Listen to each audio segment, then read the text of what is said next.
At kaugnay sa paumaril sa Senado at sa pag-alis ni Senador Bato de la Rosa, makakapanayam natin si Palace Press Officer Undersecretary Claire Castro. Magandang umaga at welcome po sa Balitang Hali. Magandang umaga, Rafi, at magandang umaga sa lahat ng mga kababayan natin sumusubaybay sa inyong programa. Opo, sabi niyo nga po, dismayado yung Pangulo sa nangyari sa Senado. Ano po exactly yung ikinidismaya niya, ikinadismaya ng Pangulo? Unang-una, of course, ang Senado ay parte ito ng gobyerno. At kung magkakaroon ng ganung kaguluhan, hindi lang naman ito makaka-apekto sa Senado, makaka-apekto rin ito sa buong bansa. At nakita natin kung paano ito naibalita globally at definitely makaka-apekto ito sa ekonomiya. So, hindi naman kinakailangan magkaroon ng ganung kaguluhan kung tama lang ang pagmamanage ng nangyari dito sa Senado. Dahil makikita naman natin, hindi lamang sa ulat ng NBI at ng PNP, kundi na rin pati mga reporters na nagsabi na walang balak pumasok ang NBI agent papunta sa Senado. Maliwanag po yan dahil ang ginagawa lamang po ng NBI agent doon ay humiling ang GSIS General Manager Veloso na mag-secure ng kanilang GSIS premises dahil nga maraming nagkakagulo na dahil nagtawag pa nga itong si Senator Bato ng peaceful rally diyan sa vicinity ng GSIS at ng Senado. So gusto lamang nila na hindi maging labas-masok ang tao doon sa sinasabi nating entry point na kung papasok ka ay manggagaling lang talaga sa Senado dahil ang manggagaling mula sa GSIS ay hindi makakapasok doon sa lagusan na sinasabing gustong buksan di umano ng NBI agent. So maliwanag naman na walang balak ang NBI agent na pumasok sa Senado. Nung mangyari po yung putukan, bago na po yung liderato ng Senado, ang sinasabi niyo po ba sila yung partly to blame kung bakit nagkaroon ng kaguluhan yung bagong liderato ng Senado, hindi nila na-control yung sitwasyon?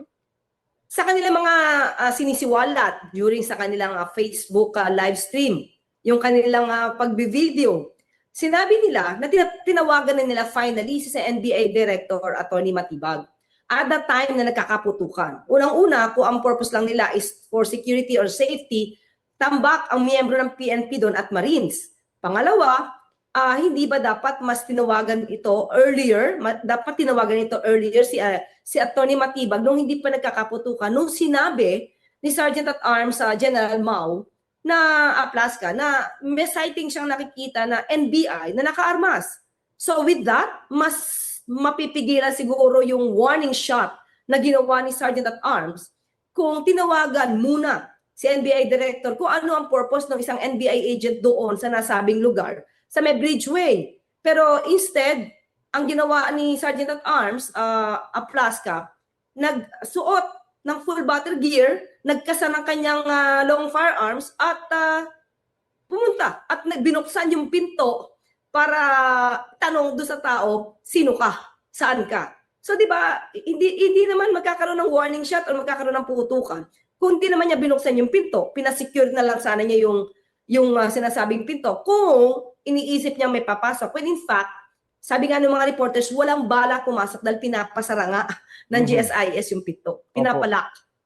Sabi po ni Pangulong Bongbong Marcos, wala siyang utos na iparesto si Senador Bato de la Rosa. Pero noong si dating Pangulong Duterte yung ipinaparesto ng ICC, nakipag-cooperate yung gobyerno. Ano po yung diferensya ng dalawang subject ng ICC arrest warrant? Actually, ito sinasabi kasi nila, no? Ito iba kasi May 11, iba yung May 13 Noong May 13, wala talagang utos na arestuhin ang sino man, si Senator Bato sa Senado, kaya nga yung NBI agent ay doon lang sa GSIS premises. So, pero inamin naman ng DOJ, from the ICC. So, ang difference, sa ngayon, dahil may Supreme Court pending petition sa Supreme Court, so iginagalang ng Pangulo kung ano ang magiging resulta nito. Hindi ito ni dating Pangulo Duterte. So yung tangkang pag-aresto po sa Senador noong May 11, alam po ba ito ng Pangulo bago ito mangyari? Alam naman po.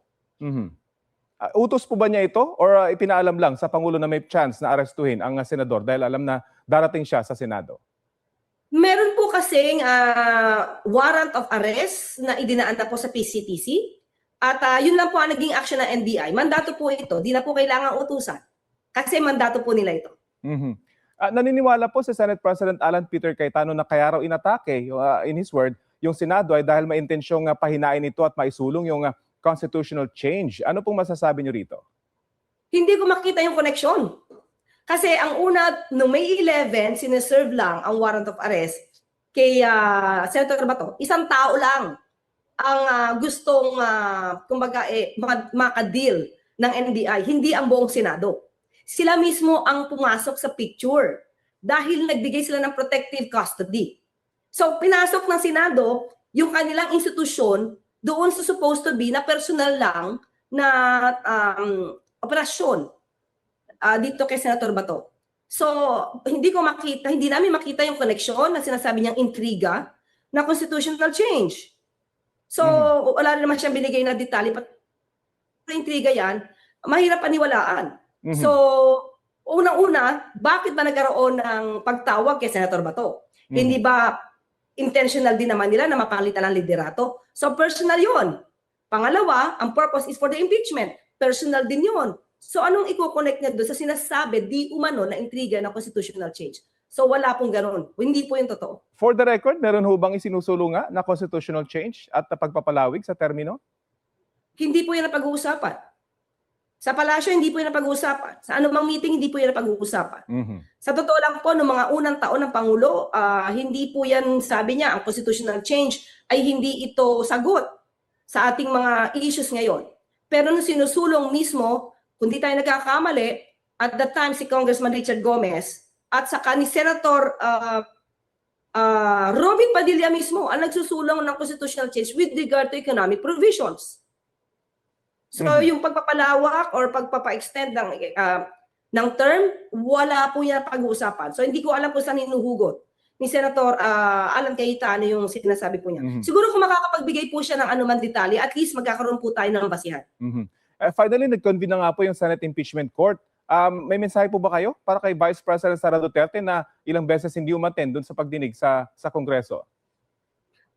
Si Vice Presidente naman ay nagsusulong di umano ng transparency and accountability. Kung naniniwala siya sa transparency and accountability, harapin niya po yung mga ibinibintang at inaakuso sa kanya. May iba naman po ako ng issue. Natapos na po nitong Mayo yung appointment ban para sa mga tumakbo ng eleksyon 2025. May naasahan po ba tayong rigo doon o mga bagong papasok o magbabalik sa gabinete ng Pangulo? Tignan na lamang po natin. Sa ngayon po ay wala pang ibinibigay sa ating update, pero tignan po natin. Abangan na lang po natin. At very quickly po, yung mga acting po na mga kalihim, ano po magiging proseso dito? Ay sasalang na po ba sila sa process? Kasi hanggang ngayon, puro acting pa lang po itong mga marami sa mga kalihim ng mga departamento. Sa ngayon po ay hindi po ako maaaring magsalita at baka mapangunahan ko ang Pangulo. Sa ngayon po kasi meron naman po silang 1 year na pwedeng maging acting secretary. So hindi pa naman po yung lumalagpas. Okay, maraming salamat po sa oras na binahagi nyo sa Balitang Halik. Maraming salamat, Rafi. Maraming salamat sa ating mga kababayan. And po si Palace Press Officer Yusek Claire Castro.